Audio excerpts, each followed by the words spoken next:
warar degdeg ah oo hadda soo dhacaya waxay sheegayaan hoteelkii lagu magacaabayay Hilton ee Washington DC ku yaalay wax yarna u jiray aqalka cad ee White House-ka ee lagu qabanqaabiyay ama lagu diyaariyay in ay ka dhacdo loogu talagalay xafladii White House Correspondents' Dinner lagu magacaabayay ee loogu talagalay in lagu casuumo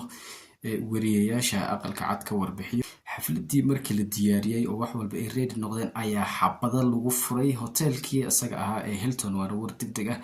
oo hadda soo baxay ilaa iyo hadda wax dhimasho ama dhaawac lama soo sheegin balse xabadahaas ayaa lagu furay hoteelkan lagu magacaabo Hilton arrintan ayaa suspicious noqotay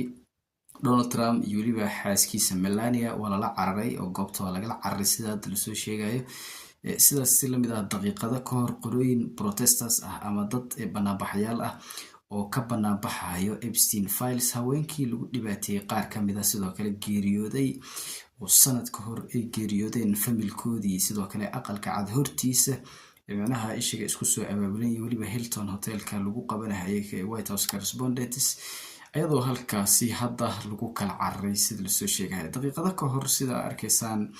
baabuurkii ama motorcade-kii ama kolonyadii Donald Trump ayaa ku xaroonayo hoteelkii asaga ahaa Hilton sidaas si lamid ah wax yar ka hor hadda aan kula hadlayo asaga iyo waliba first lady haweeneyda lagu magacaabo Melania oo xaaskiisa ayaa lagu soo dhaweeyay stage-ka si ay uga qayb qaataan macnaha ishiga sidaas si lamid ah ay uga soo baxaan aqalka cad oo hoteelkii loo geeyo ayaa sidoo kale sidaas si lamid ah macnaha ishiga isku sii diyaarinayeen iyo waliba hadalkoodii soo dhaweyntii sidaas si lamid ah sidoo kale wax yar ka hor ama saacad ka hor banaanbaxayaashan ayaa isku soo diyaariyay hoteelka hortiisa ayagoo ugu talagalay inay halkaasi fooda ka ridaan potentially ayadoo oo sidoo kale ilaa iyo hadda la garan lahayd xabadahan gudaha hoteelka ka dhacay sababta kaliftay in macnaha ay sheegay waxaan dhacaan sidoo kale wax yar daqiiqado ka hor Department of Justice ama wasaaradda cadaaladda ee Mareykanka rapid response waxay qaybtooda Twitter-ka ku soo qoreen in macnaha ay sheegay wixii cabasho qabo oo ku saabsan Epstein files oo banaanka dhooban oo fooda iyo waxaasi wado sida aan ognahay calaamay soo qaatay calamadii Falastiin iyo adiga protesters dad macnaha caraysan oo banaanbaxayaal ay ahay marka wasaaradda sheegay justice-ka ama cadaaladda Mareykanka waxay tweet-kooda qaybtooda rapid response-ka ama macnaha sheegay gargaarka degdega ah macnaha soo dhigeen ama ay ku soo qoreen wax dhib ah haday jiraan in FBI-da ay la soo socodsiiyaan ayada oo aan ognahay arintani in ay tahay macnaha iska yeelyeel iyo wax ogaal ay u sameynayaan ayadoo la ogyahay FBI-da in dhowr jeer kiiskan loo gudbiyay oo waxba ilaa hadda ay ka qaban weysay ama dadkaasi survivors markii aan fasirno waxa weeye dadkii macnaha ka soo haray ama ka nool dadkii lagu dhibaateeyay haweenkii lagu dhibaateeyay Epstein files dhibaatada uu geystay ninkii Epstein ahaa macnaha ku geeriyooday xabsiga New York dhexdeeda ayaantan waliba sanadkan oo dhan aadka loo hadlayo Donald Trump sidoo kale uu relation kala lahaa ama saaxiibada ayaan haweeneydiisa asaga uu qabo Melania Trump sidoo kale sidaas lamid ay iska fogeysay waxyaabo ku saabsan balse la soo sheegay in uu asaga isbaray ayada iyo Donald Trump ayna isku barteen Epstein sheegay island meesha loo yaqaan ama jasiiradda ninka Epstein marka bal update-kan aanu idinka dabageeyo Aaron Burns ayaana soo koobahayay wax yar aan isla daawano. We have breaking news right now. Something just happened at the White House Correspondents' Dinner. We were watching it live, and it looks as though Donald Trump and Melania Trump, the First Lady and the President, were just evacuated. There are reports of possible shots fired in or around the Hilton building where the White House Correspondents' Dinner is currently being held. We don't really have much information as to what is happening right now, but essentially the dinner is on hold, it looks like. This is a possible very serious situation. President Trump has been evacuated from the building. The First Lady has been evacuated from the building. If you watch the stream, literally they were getting ready for this dinner, and then all of a sudden you had people crouching under the chairs, crouching under the table. The President and the First Lady were quickly rushed out. We'll have more information soon. cashadii oo la isku soo diyaariyay wali khudbooyinkii oo bilaabanin ayada oo soo dhaweyntii sidoo kale ay socoto wariyeyaashii ay markaasi xaadir yihiin ayaa xabado laga dhaxmaqlay gudaha iyo waliba agagaarka Hilton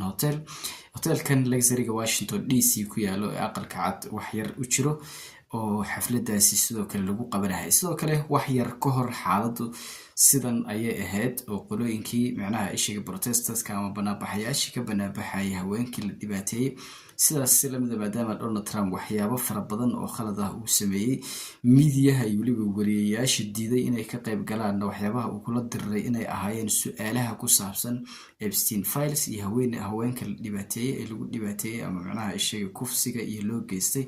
jirtilka iyo waxyaabaha noocaas loo geystay oo Epstein files lagu geystay waliba Donald Trump qaybaha uu uga jiro in sidoo kale laga saaray ayaa macnaha ishiga iskugu imaaday banaanka hotelka sida aad arkaysaan sidaas si la mid ah waxaa banaanbax iyo waliba baro familka ama qoyska haweeneyda lagu magacaabo Virginia Jeffries oo ka mid ah dadkii aan survive gareenin ama aan soo gaarin ilaa iyo maanta oo macnaha ishiga laga bortisay ama laga banaanbaxayo Epstein files sidoo kale magaalooyinka waaweyn sida magaalada caasimadda Washington DC bildinada ama dabaqyada ugu waaweyn ee ku yaalo sidoo kale sawirka Donald Trump iyo Epstein iyo qaybaha uu uga jiro Donald Trump filalka oo la qariyay sidoo kale balse dib laga helay oo la diiday in la soo bandhigo si public ah balse xildhibaanada qaar oo intay arkeen ee hoos ka dusiyeen oo la soo bandhigay ayaa sidaas si la mid ah macnaha ishiga la arkay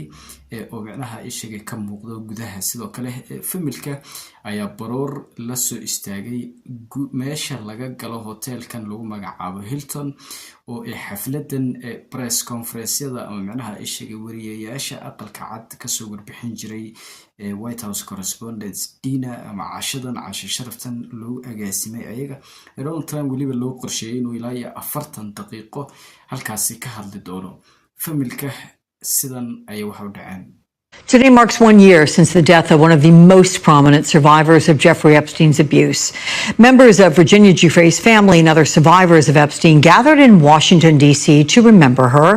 celebrate her life, and share their messages of hope. Today we honored her not just by remembering how she left this world, but by remembering how she lived in it. Yes,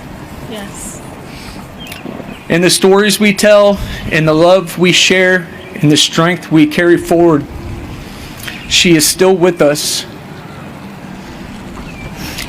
Jenna, you are missed, you are loved, and you will never be reduced to just one chapter of your life.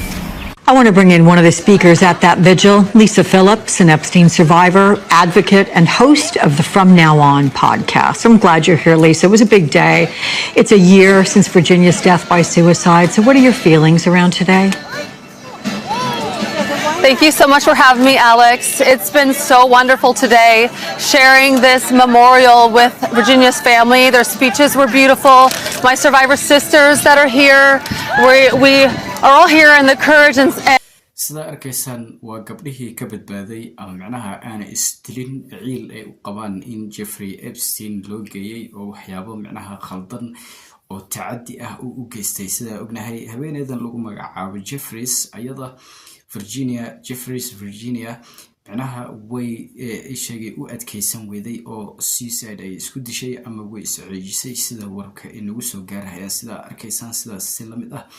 marka waxaa muuqato in chaos iyo waliba buuq fara badan uu ka jiro hadda gudaha Hilton ilaa iyo warar dheeraad ahna hadda wali ma aysan soo bixin haddii uu muuqaal ku soo gaar sidoo kale si share garay la wadaag saaxiibada waan mahadsantiin